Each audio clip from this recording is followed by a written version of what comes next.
জীবন থেকে 2টা বছর নষ্ট করে দিছেন। আমি কখনো আপনার জন্য শান্তিতে ক্লাস করতে পারিনি, ক্লাস থেকে বের করে নিয়ে আসছেন। আমি কখনো ফ্রেন্ডদের সাথে ঠিকভাবে আড্ডা দিতে পারিনি, সেখান থেকেও নিয়ে আসছেন। ইম্পর্টেন্ট কথা বলবেন, তাই না? এগুলো ইম্পর্টেন্ট কথা। একটা ছেলেকে 2টা বছর অপেক্ষা করানোর পরে তার হাতে বিয়ের কার্ডটা ধরে দিচ্ছেন, এটা ইম্পর্টেন্ট কথা। তাকায় আছেন কেন বলেন না? কথা বলেন না, টাকা আছেন কেন? এইটা ইম্পর্টেন্ট কথা।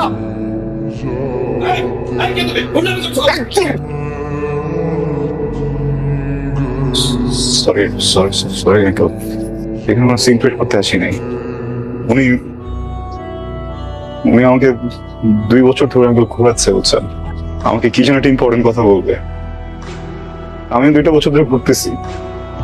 আমি জাস্ট আসছি ইম্পর্টেন্ট কথাটা শোনার জন্য। আমি ইম্পর্টেন্ট কথাটা শুনে কেউ চলে যাবো, ডিস্টার্ব করবো প্লিজ। আপনি কি চান এখানে একটা সিনক্রেট হোক? না। 2টা বছর ছটফট করছেন না কথাটা বলার জন্য, এর থেকে অনেক বেশি ছটফট আমি করছি কথাটা শোনার জন্য। আচ্ছা একটু বলেন প্লিজ, আমি শুনে এখান থেকে চলে যাবো। আমি কোনো সিনক্রেট করবো না। এদিকে তাকান, আমার দিকে তাকান। ভালোবাসি, আমি তোমাকে ভালোবাসি।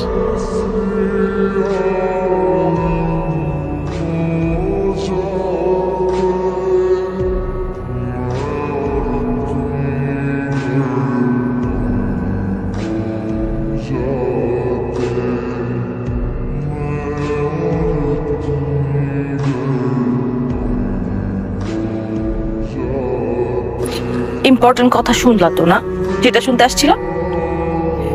ইম্পর্টেন্ট কথা শুনলা, বুঝলা, এখন চলে যাইতেছো? কারণ আমি কিছু বলতে আসিনি,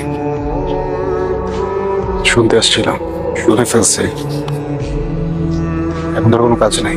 কি হবে? এত স্টুপিড তুমি, মাথায় বুদ্ধি নাই? হ্যাঁ, কিছু বুঝো না?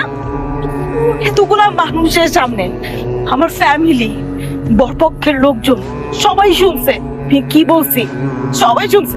তারপর আমার বিয়ে হবে তোমার মনে হয়? আদৌ বিয়ে হবে? সরি।